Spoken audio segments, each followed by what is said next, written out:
सुखी अमावस्या की कहानी। एक राजा रानी थे, संपूर्ण, परिपूर्ण, हर तरीके से खुशहाल जिंदगी जीने वाले।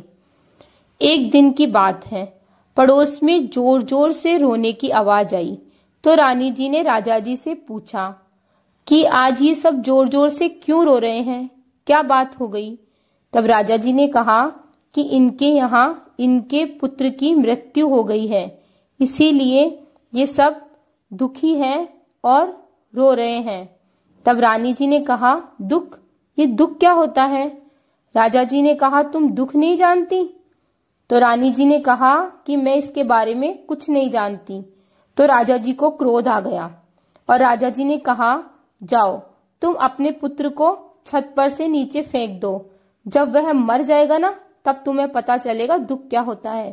रानी जी ने ऐसा ही किया, अपने पुत्र को छत पर से नीचे फेंक दिया और पुत्र जाकर गारे के ढेर पर गिरा, हंसता खिलखिलाता अपनी माँ के पास आकर लिपट गया। रानी जी ने फिर पूछा, बताओ राजा जी, दुख क्या होता है? राजा जी ने कहा, ऐसा करो, तुम अपनी बेटी के लिए ना जहर के लड्डू भिजवा दो, जब वो खाएगी और मर जाएगी ना तब तुम्हें पता चलेगा दुख क्या होता है। तो रानी जी ने ऐसा ही किया, जहर के लड्डू भिजवा दिए अपनी बेटी के लिए।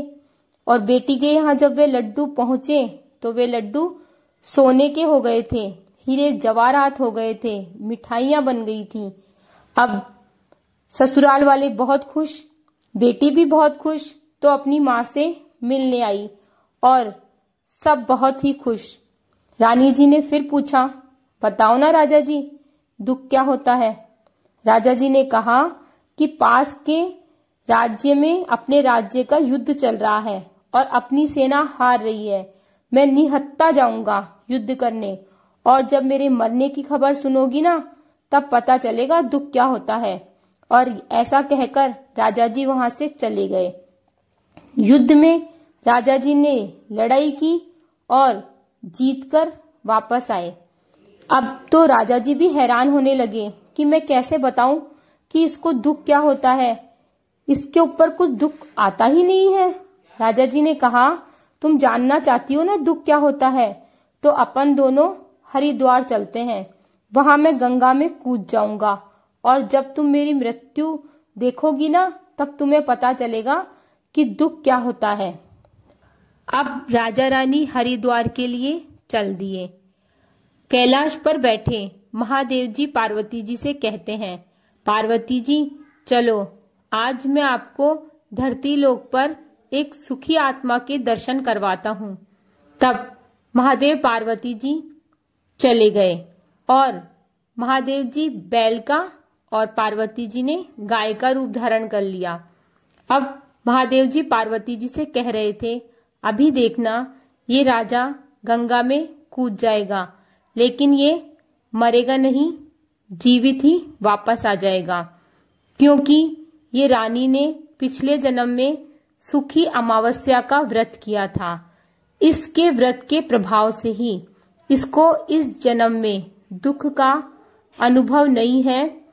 तब ये बात रानी जी ने सुन ली और राजा जी जीवित ही गंगा से बाहर आ गए। तब रानी जी ने राजा जी को सारी बात बताई कि मैं जान गई कि मुझे दुख क्यों नहीं होता, मैंने ये गाय और बैल की बातें सुन ली।